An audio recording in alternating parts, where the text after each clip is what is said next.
안녕하세요. 저는 인천기독병원 혈관센터 영상학과 전문의 정선아입니다. 오늘은 많은 분들이 불편을 겪고 계시는 증상 중에 하나인 하지정맥류에 대해서 알아보겠습니다. 하지정맥류란 무엇일까요? 이름 그대로 다리의 정맥에 생기는 질환 중에 하나인데요. 우리 몸의 심장에서 다리 쪽으로 간 동맥혈이 다시 심장으로 올라와야 되는데 이때는 방향이 중력을 거스르는 방향이다 보니까 혈류가 올라오기가 쉽지 않습니다. 그래서 다리 쪽에는 장치가 두 가지가 있는데 첫 번째는 종아리 근육을 이용해서 정맥을 짜주는 방식을 이용하고 다른 하나의 방법은 정맥 안에 판막이라는 구조물이 있습니다.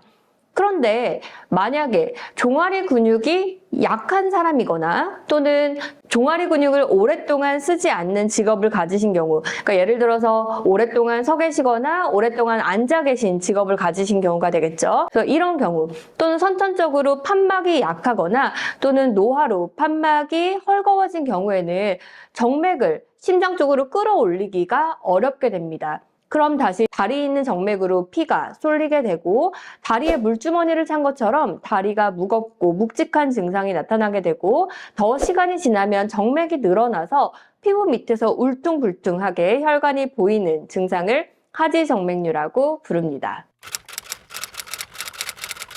하지정맥류의 원인은 여러 가지가 알려져 있는데요. 대표적인 원인은 가족력입니다.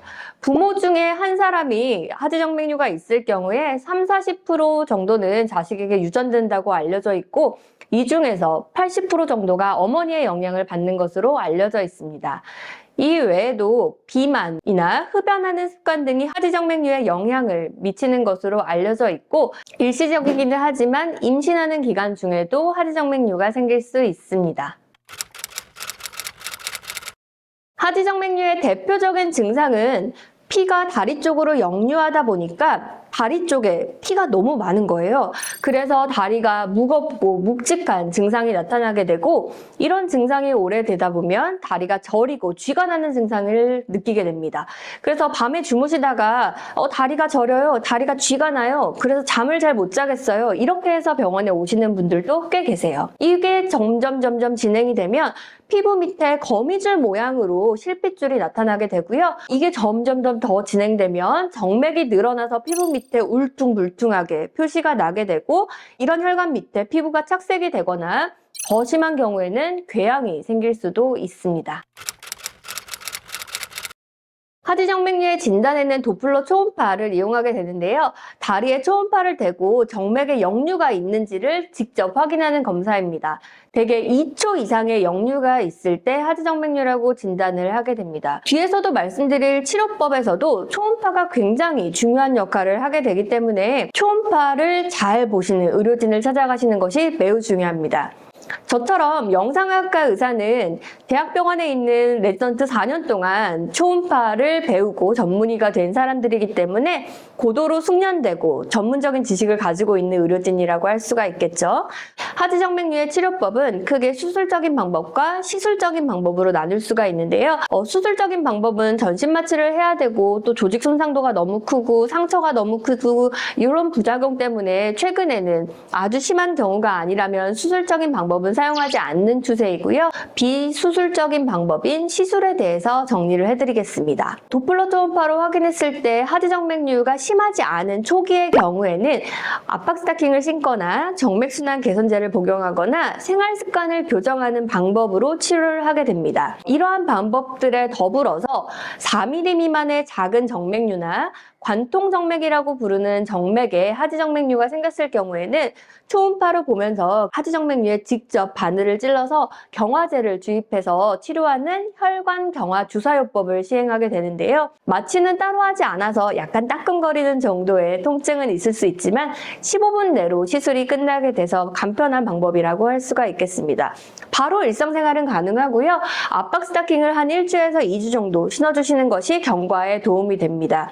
다만 다만 주사 치료다 보니까 여러 번 시술을 받아야 될 수 있다는 단점이 있고, 앞에서 말씀드렸지만 작은 혈관에는 적용이 가능하지만 이미 진행해버린 큰 혈관에는 적용을 할 수가 없습니다. 앞으로 말씀드릴 다양한 치료법 중에서 우리나라에서는 유일하게 건강보험에 적용을 받을 수 있는 치료법입니다. 다음으로 소개해드릴 방법은 정맥내 레이저요법입니다. 파장 1490나노미터 정도의 레이저를 조사해서 혈관을 태워버리는 방법입니다. 고열을 사용하기 때문에 주변 조직의 손상도가 조금 크고 통증과 멍이 생길 수 있다는 단점이 있습니다. 시술 시간은 약 40분에서 1시간 정도 소요가 되고요. 수면 마취 또는 국소 마취로 진행을 할 수가 있겠습니다. 다음으로는 고주파 치료인데요. 레이저가 고열을 사용하는 것을 단점을 보완하기 위해서 이보다 조금 더 낮은 온도로 혈관을 서서히 태우면 어떨까? 이런 아이디어가 생기게 된 겁니다. 그래서 한 80도에서 100도 정도 되는 온도로 혈관을 서서히 경화시키는 방법이 바로 고주파 치료 방법인데요. 약간은 낮은 온도로 치료를 하기 때문에 레이저보다는 주변 조직의 손상도 적고 멍도 적고 통증도 적어요. 그렇지만 여전히 열을 사용하기 때문에 약간의 손상은 어쩔 수가 없는 부분이 되겠습니다. 시술 시간은 40분에서 1시간 내외이고 수면 마취나 또는 국소 마취로 진행하게 됩니다. 이 역시 바로 일상생활에 복귀는 가능합니다. 이렇게 레이저나 고주파와 같이 열을 사용하는 방식의 단점을 보완하기 위해서 새로운 치료법이 등장하게 됐는데 그 대표적인 것이 베나실과 클라리베인입니다. 먼저 베나실은 한 5mm 정도 절개를 넣어서 하지정맥류에 직접 도관을 집어넣은 다음에 망가뜨릴 혈관에 생체 접착제, 시아노아크릴레이트라고 부르는 생체 접착제가 있는데 걔를 발라서 바깥에서 이렇게 압력을 줘서 혈관을 붙여서 망가뜨리는 방법인데요. 시술 시간은 40분에서 1시간 정도 소요가 되고 국소 마취 또는 불편하시면 수면 마취로 진행을 하게 됩니다. 열을 사용하지 않기 때문에 주변 조직의 손상도도 없고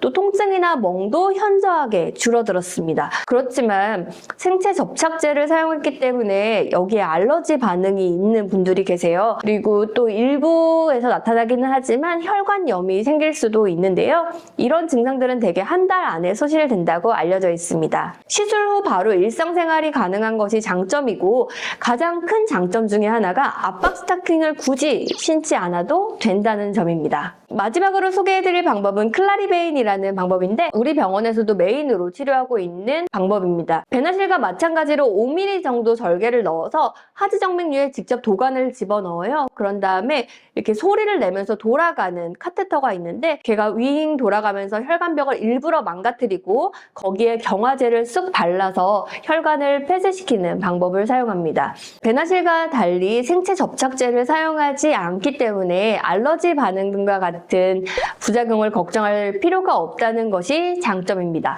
시술 방법은 30분에서 1시간 내외로 소요가 되고 국소 마취로도 충분히 가능할 정도로 통증이 거의 없지만 일부 소리가 나거나 이렇게 진동이 느껴지는 거에 불편한 분들이 계셔서 수면 마취로 진행을 하기도 합니다. 바로 일상생활에 복귀가 가능하고요. 1주에서 2주 정도는 압박 스타킹을 신어주는 것이 경과에 큰 도움이 됩니다. 제 환자분 중에서도 처음에는 새로 나온 치료법이니까 믿지 못하겠다. 난 좀 지켜보다가 시술을 받겠다. 보험이 되는 주사 치료만 좀 먼저 해보겠다. 이런 분들이 계셨어요. 그래서 일단은 보험 적용이 되는 혈관 경화 주사만 치료를 시작했는데 큰 혈관을 치료하지 않고 작은 혈관만 치료하다 보니까 효과가 거의 없었거든요. 결국은 클라리베인 시술을 받으시고 바로 일상생활에 복귀하셔서 다리 붓기도 좋아지고 통증 좋아지고 가장 만족하셨던 부분은 나 이제 밤에 잠을 편하게 잘 수 있다. 이렇게 평을 주셨거든요. 그래서 만약에 다리가 불편하신 분들이 계시다면 병원으로 오셔서 초음파 검사 받아보시는 것을 추천합니다. 마지막으로 하지정맥류의 예방과 관리법에 대해서 말씀드리겠습니다. 하지정맥류를 예방하기 위해서는 규칙적인 운동을 하시는 것이 굉장히 도움이 되는데요. 하지정맥류의 좋은 운동과 나쁜 운동이 알려져 있습니다. 하지정맥류의 좋은 운동은 종아리 근육을 강화시켜주는 운동이 좋은 운동입니다. 예를 들어서 걷기, 달리기, 헬스, 요가, 필라테스, 또는 수영, 사이클 이런 운동들이 다 도움이 된다고 알려져 있는데요. 이 중에서도 수영이 가장 좋은 방법이라고 알려져 있습니다. 왜냐면은 수영은 물속에서 다리를 첨벙첨벙해서 운동을 하잖아요. 그렇기 때문에 중력의 영향을 받지 않고 종아리 근육을 강화시킬 수 있는 운동이기 때문에 하지정맥류의 가장 좋은 운동 방법은 수영이라고 할 수 있겠습니다. 반대로 하지정맥류의 나쁜 운동은 어떤 것이 있을까요? 하지정맥류의 나쁜 운동은 오랫동안 서서 운동하시는 경기들입니다. 예를 들어서 골프나 테니스와 같이 계속 서서 경기를 진행해야 되는 운동이거나 또는 복압을 증가시켜서 정맥이 심장으로 들어오지 못하게 하는 운동들, 예를 들어서 스쿼트라든지 덤벨을 든다든지 또는 역도를 한다든지 이런 운동들은 별로 하지정맥류에 도움이 되지 않습니다. 이거 외에도 비만도 아까 하지정맥류의 원인 중에 하나였기 때문에 적절한 체중 관리를 하시는 것이 중요하고 금연하시는 것이 중요합니다. 또 임신과 같은 경우에는 일시적으로 하지정맥류가 생길 수는 있지만 출산하고 나서 3개월 후면 서서히 회복된다고 알려져 있기 때문에 크게 걱정하지 않으셔도 되겠습니다.